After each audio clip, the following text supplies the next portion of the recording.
Ahmad मिंगसे KH मिमचा Singh ऐसे हजे हजे जोराखुल मणिपुरी MS स्कूल दा मणिपुरी लैंग्वेज टीचर होइना पुजारी अहमद दाइस्ता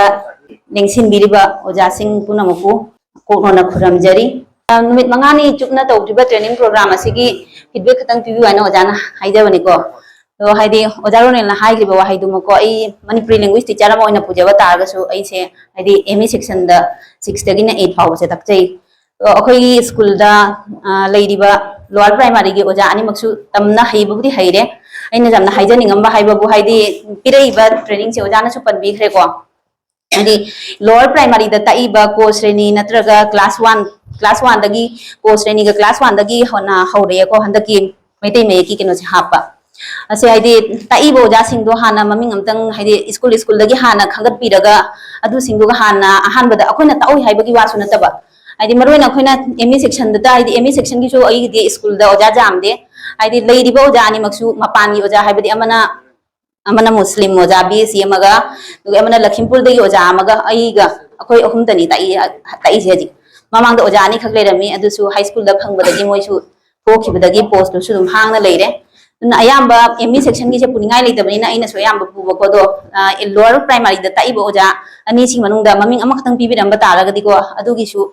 सेंदोकजनिंगी हाइदि ट्रेनिंग से मथंगदा ताबददि सुमाइना ताइको हंदकी नुमित मंगानी की ट्रेनिंग सिना अरोइबा नते मथंगदसु लेमहौरिबा ओजा सिंगदो अमुक हन्ना तो खनगलागा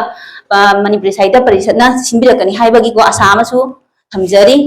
अदु सिंबिरका तारगदि थोइना हेना फगन हैना इनसु खंजै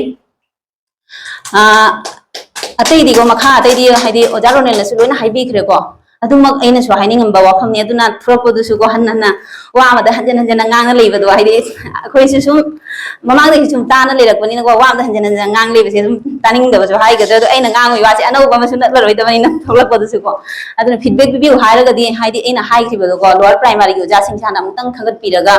अखोइदो हाना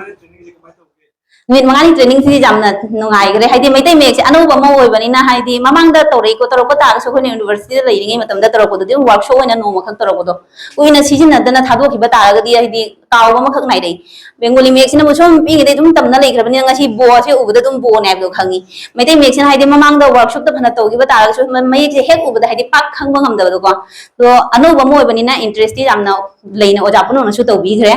अदो तुंगदसु जहा केनो तौरकोदा अखोइसु हाइदि कोऑपरेट तौजागे ओजा हाइदि साहित्य परिषदना सिंबिरकपा खंगदे करि खंगदे पुमनमक्ता सिहारगै लोइसिनजरगे